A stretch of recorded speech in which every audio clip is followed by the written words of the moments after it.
우리 4월 1일 우리 4월의 월삭 새벽 기도회 이 아침에 우리가 함께 묵상하실 말씀은 누가복음 18장 1절에서 8절까지의 말씀을 같이 한 목소리로 읽겠습니다. 1절로 8절입니다. 예수께서 그들에게 항상 기도하고 낙심하지 말아야 할 것을 비유로 말씀하여 이르시되 어떤 도시에 하나님을 두려워하지 않고 사람을 무시하는 한 재판장이 있는데 그 도시에 한 과부가 있어 자주 그에게 가서 내 원수에 대한 나의 원한을 풀어주소서 하되 그가 얼마 동안 듣지 아니하다가 후에 속으로 생각하되 내가 하나님을 두려워하지 않고 사람을 무시하나 이 과부가 나를 번거롭게 하니 내가 그 원한을 풀어주리라. 그렇지 않으면 늘 와서 나를 괴롭게 하리라 하였느니라. 주께서 또 이르시되 불의한 재판장이 말한 것을 들으라. 하물며 하나님께 그 밤낮 부르짖는 택하신 자들의 원한을 풀어주지 아니하시겠느냐. 그들에게 오래 참으시겠느냐. 내가 너희에게 이르노니 속히 그 원한을 풀어주시리라. 그러나 인자가 올 때에 세상에서 믿음을 보겠느냐 하시니라. 아멘. 보통 제가 이 월삭 새벽에서는 다른 본문을 매일 성경 순서에 따르지 아니하고 다른 본문을 선택해 왔는데요. 오늘 또 18장 말씀이 또 기도에 대한 말씀이기에 이어서 오늘에 해당되는 말씀으로 함께 말씀을 나눕니다. 여러분, 성경에는 기도에 대한 가르침이 많죠. 의인의 간구는 역사하는 힘이 크다라고 말씀했습니다. 우리 모두 주님을 믿는 의인들인 기도 우리 성도님들이니 우리 간구하면 역사하는 힘이 큰 줄 믿습니다. 또 마태복음 7장과 누가복음에서 구하라, 또 찾으라, 두드리라 라고 말씀하시죠. 또 마태복음 21장에서도 기도할 때 믿고 구하면 다 받는다 이런 말씀들, 기도에 관련된 말씀이 성경에 참으로 많습니다. 근데 오늘 말씀은 기도 똑같은 기도지만 그 맥락이 좀 다릅니다. 어제 17장에서도 예수님의 재림에 관련된 말씀이었죠. 예수님께서 인자가 내가 다시 온다. 지금 제자들은 아직 승천하시기도 전, 십자가도 지시기 전에 예수님의 말씀을 듣는데 예수님은 십자가 지시고 승천하시고 지금 그 이후 시간을 보내고 있지 않습니까? 다시 오마, 인자가 다시 온다라는 약속은 이루어지지 않고 아직은 그 중간입니다. 근데 그때에 재림 전까지 어떻게 우리가 기도해야 되는지 오늘 말씀은 인자가 올 때, 오늘 말씀 8절도 그렇게 끝나지 않습니까? 인자가 올 때 세상에서 믿음을 보겠느냐라고 질문하시는데 이 말은 다른 말로 예수님께서 다시 오실 때, 그때가 언제인지 모르지만 이 세상 속에 사는 성도들이, 이 세상이라는 것은 불의한 재판장도 있고 원한도 생기고 힘든 일도 생기는, 인자가 다시 오실 때까지는 그런 일이 수없이 반복된다라는 거죠. 근데 그 속에서 믿음을 가지고 기도하는 성도들을 내가 볼 수 있겠냐라고 말씀하고 계십니다. 그만큼 어려운 환경 때문에, 세상 속에 살기 때문에 기도해야 됨에도 불구하고 기도하지 못하는 그런 형편에 있는 성도들이 많이 있을 것입니다. 그러나 주께서 이 질문 앞에 우리가 인자가 올 때 세상에서 믿음을 보겠느냐라고 질문할 때 우리 마닐라에는 많이 있습니다. 이렇게 대답할 수 있는 우리가 다 될 수 있기를 소원합니다. 아멘. 자, 우리가 기도할 때 원하는 시간에 아주 속히 기도 응답을 받으면 참 좋겠죠. 그런 응답도 있습니다. 느헤미야가 속으로 순간 찰나의 기도를 했을 때 하나님께서 왕의 마음을 바꾸셔서 그 기도를 들어주시거든요. 하지만 느헤미야의 기도 이전에 오랫동안 낙심하지 않고 기도를 해왔던 사람인 것을 또한 우리도 알아야 됩니다. 오늘 본문 앞에 7장 22절에 보면 이 본문은 제자들에게 주고 있는 말씀인 것을 알 수 있습니다. 그래서 무리가 아니라 제자들에게 말씀하는데 초반부에 딱 그 분명히 그 목표가 있습니다. 두 갈식이죠. 주제는 결론 내놓고 시작합니다. 우리 제일 18장 1절 말씀에 보면 이렇습니다. 항상부터 한번 읽어볼까요? 항상 시작. 항상 기도하고 낙심하지 말아야 할 것을 항상 기도하고 낙심하지 말아야 된다. 인자가 다시 올 때까지 성도는 특히 제자라면 낭망할 수 있겠고 낙심할 수도 있을 텐데 그만큼 어려운 환경이지만 재림 때 인자에 나타날 날에 항상 기도하고 낙심하지 말아야 된다라고 이야기하고 있습니다. 그런데 우리 7장에서도 우리가 살아가는 때는 어떤 때와 같냐면 인자가 예수님이 다시 오시기 전에는 노아의 때와 비슷하다라고 이야기했죠. 어제 본문 말씀에 7장 26절에는 노아의 때처럼 비슷할 거다. 노아의 때 누가 기도했습니까? 노아 아내, 노아 아들들 셋, 그리고 며느리 셋, 8명. 수많은 사람이 있었지만 노아의 때에 예수님 안 온다라는 것처럼 그때 비 안 온다. 이런 생각을 가지고 그냥 기도 없이 그냥 살아갔지 않습니까? 또 17장 28절에 보면 롯의 때도 있습니다. 롯의 때도 마찬가지여서 롯의 때에도 아주 소수의 아브라함만 기도했던 사람이고 많은 사람은 롯처럼 어디가 더 살기 좋지? 어디가 더 돈을 잘 벌 수 있지? 이런 세상적인 일에 집중되었음을 볼 수 있죠. 근데 문제는 세상이 더 힘든 것은 이 불의한 재판장이 있기 때문에 더 그렇습니다. 여러분, 법은 여러분이 생각할 때 우리 요즘에 법은 공평한 것 같습니까? 아닌 것 같습니까? 네, 사람마다 다르겠죠. 요즘에 우리 조국 대한민국을 봐도 우리 필리핀은 어떻습니까? 법 집행이 아주 공정하게 잘 되는 것 같은가요? 네, 필리핀도 그렇진 않은 것 같습니다. 불의의 재판관은 항상 있습니다. 오늘 본문에 불의한 재판관이 나오는데요. 당시에 사네드린이라는 재판장이 최고법정, 이스라엘의 최고법정은 이스라엘 지도자 71명으로 구성된 사네드린이라는 재판장이 있었습니다. 그런데 이스라엘 최고의 법정도 부패와 불의의 온상이었어요. 그들이 결론 내서 예수님을 십자가에 못 박게 되는 것이거든요. 근데 대도시들에는 그때는 예루살렘, 가버나움, 대도시들에는 또 작은 사내들이라고 해서 한 20명에서 23명으로 구성된 유대인 재판장들이 따로 있었습니다. 그들도 마찬가지였죠. 재판을 자기 바리새파 사람들 오면 봐주고 사두개파 사람 오면 봐주고, 근데 가난하고 불쌍한 사람, 백 없는 사람들, 돈 없는 사람들, 그런 사람들 오면 제대로 법의 집행의 보호를 받지 못했던 시대가 그때였습니다. 근데 당시에는 로마 제국이었죠. 로마 제국이었기 때문에 사네드린이나 작은 사네드린은 유대인 자치 법정이었다면 로마 제국의 재판장도 있죠. 오늘 본문에 등장하는 불의한 재판장은 아마도 로마에서 임명받은 사람인 것 같습니다. 그 사람을 어떤 사람이라고 2절에 이야기하냐면, 2절을 보면 이 불의한 재판장은 하나님을 두려워하지 않고 사람을 어떻게 합니까? 무시합니다. 여러분, 무시당하면 어떻습니까?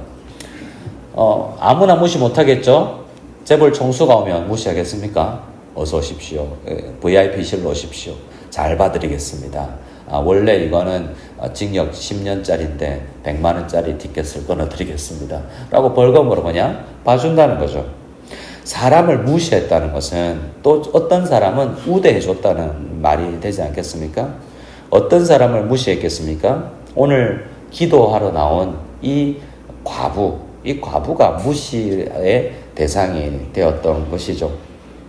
우리들 중에는 그래도 이 과부와 같이 아는 사람들도 있지만 오늘 이 기도하는 과부는 가장 연약한 성도에 해당됩니다. 그러니까 오늘 본문은 우리에게 너무나 우리에게 희망을 주는 것은 가장 연약한 성도 한 사람도 기도할 수 있다. 그 기도에 의해서 보호를 받을 수 있다라고 이야기하는 것입니다.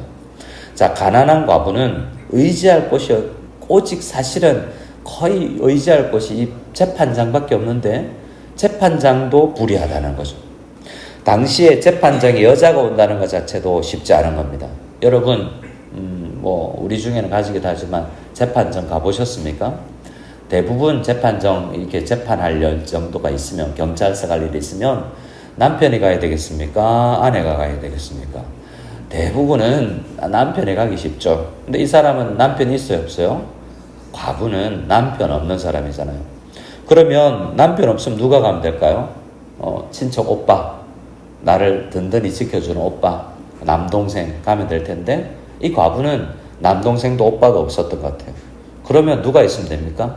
우리 든든한, 그래도 공부 잘하는 우리 아들이 가면 되는데, 아들도 없었던 것 같아요. 먼 친척 중에도 나를 도와줄 사람이 없는 과부였던 것 같습니다. 그래서 혼자 재판장에 가죠. 그래서 가난하고 힘없고 무력하고 비천하고 소외되고 박탈당하고 보살핌 받지 못한 사람의 대명사가 오늘 본문에 나오는 과부입니다. 근데요, 성경은, 하나님은 이러한 사람들에게 너무나 큰 관심을 가지고 있다는 게 성경 곳곳에서 이야기하는 것입니다. 출애굽기 22장 말씀에 너는 과부나 고아를 해롭게 하지 말라. 네가 만일 그들을 해롭게 함으로 그들이 나한테 부르짖으면 과부의 기도는 나 잘 들어준다. 조심해라 라고 출애굽기에 이스라엘 백성들에게 이야기해 준 겁니다. 그러니까 여러분, 기대를 가지시기 바랍니다. 우리가 연약할수록 우리의 기도를 주님께서 다 잘 들어주시는 줄 믿으시기 바랍니다. 큰일 났습니다. 우리는 다 유력하고 잘 살고 건강하고 그렇기 때문에 우리보다 더 연약한 사람들의 기도를 잘 들어줄 텐데 라고 나는 아닌가 그런 생각이 들면 괜찮습니다. 우리는 다 사실은 이 과부와 비슷한 존재들이기 때문에 그렇습니다.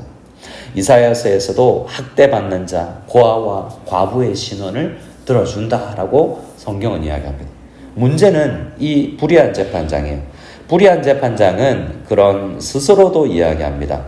스스로도 자기는 그렇게 이 스스로 4절을 한번 볼까요? 4절 말씀을 같이 한번 읽어보기를 원합니다. 4절과 시작. 그가 얼마 동안 듣지 아니하다가 후에 속으로 생각하되 내가 하나님을 두려워하지 않고 사람을 무시하나. 자, 이 4절은 독백입니다. 독백. 누가복음에 최근에 독백을 많이 봤어요. 둘째 아들이 탕자가 집을 나갔다가 속으로 야, 우리 아버지 집에는 품꾼들도 종들도 먹을 게 많은데 나는 지금 줄여 죽는구나 라고 속으로 생각하죠. 그리고 얼마 전에 보았던 불의한 청지기도 어떻게 합니까? 야, 나 어떻게 먹고 살지? 나 이 직업 없으면 어떻게 먹고 살지? 속으로 생각하죠. 오늘 비유에 등장하는 이 불의한 재판관도 속으로 생각하는데 속으로 어떻게 생각합니까? 후에 속으로 생각하되 내가 하나님을 두려워하지 않고 사람을 무시하나. 자, 이 사람을 자기 평가를 보십시오. 자기 그거 보고 뭐라고 이야기하고 있습니까? 나는 하나님 두려워하지 않아. 나는 사람 무시하는 사람이야. 자기가 스스로 느끼고 있잖아요. 그러니까 이 사람은 진짜 나쁜 사람인 거예요. 진짜 자기도 나쁜 걸 알고 야, 이렇게 내가 나의 이익만을 구하는 나쁜 사람인 거예요. 근데 이 사람이 그러나 과부의 기도를 들어주죠. 5절입니다. 같이 읽어보겠습니다. 5절. 이 과부가 나를 번거롭게 하니 내가 그 원한을 풀어주리라. 그렇지 않으면 늘 와서 나를 괴롭게 하리라 하였느니라. 자, 이 사람은 왜 과부의 소원을 들어주죠? 귀찮아서.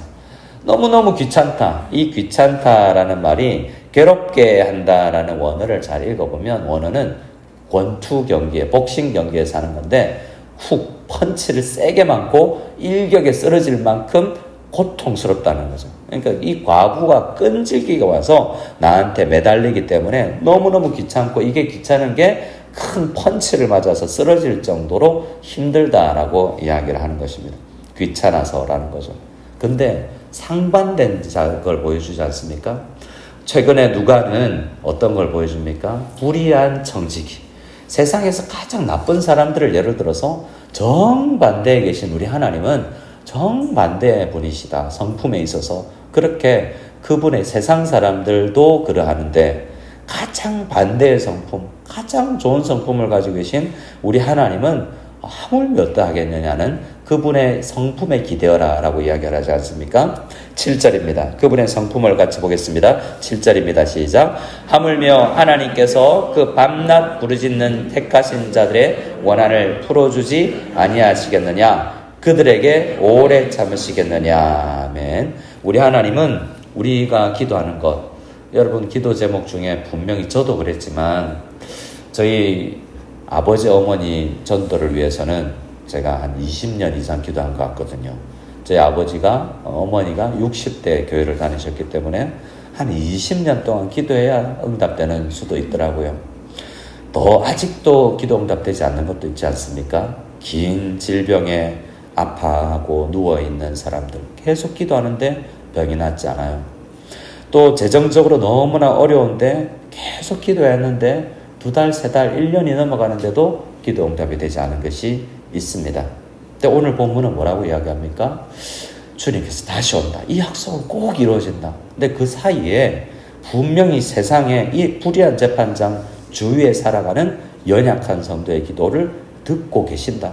근데 그 기도를 들으시면서 그들에게 기도가 응답이 바로 안 되는 것 같지만 우리가 모르는 다른 기도가 분명 우리의 성품을 만들어내고 우리 한 사람 한 사람에게 꼭 필요한 것들을 주님께서 들어주시고 응답해 주신다라는 것을 주님께서 말씀하십니다. 우리 8절을 읽겠습니다. 8절 읽겠습니다. 내가 너에게 이르노니 속히 그 원한을 풀어주시리라. 그러나 인자가 올 때에 세상에서 믿음을 보겠느냐 하시니. 아멘.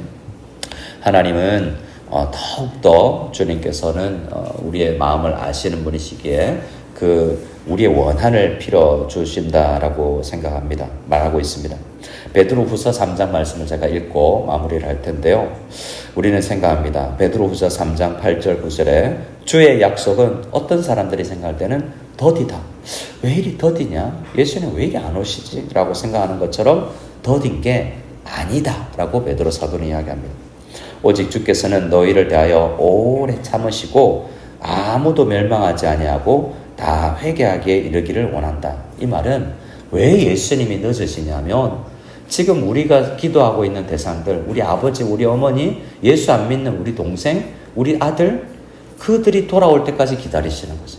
이 기도 응답이 늦어지는 이유는 다른 데 있는데 하나님은 오히려 더 오래 기도 응답 빨리 해주고 싶지만 더 구원해야 될 사람들이 많이 있기 때문에 주님은 그 분명한 목적을 가지고 지금 기다리고 계신다라고 이야기하고 있습니다. 오늘 이 본문 말씀 앞에서 답답해하는 분들도 있겠지만 항상 기도하고 낙심하지 않고 주님께서는 분명히 약속을 지키신다고 성경 곳곳에서 이야기하기 때문에 그 신실한 주님을 믿고 이 기도 응답이 아니면 다른 것을 만들어낸다는 분명한 믿음을 가지고 이 4월 한 달을 시작할 수 있는 우리 모두가 될 수 있기를 간절히 소원합니다. 아멘.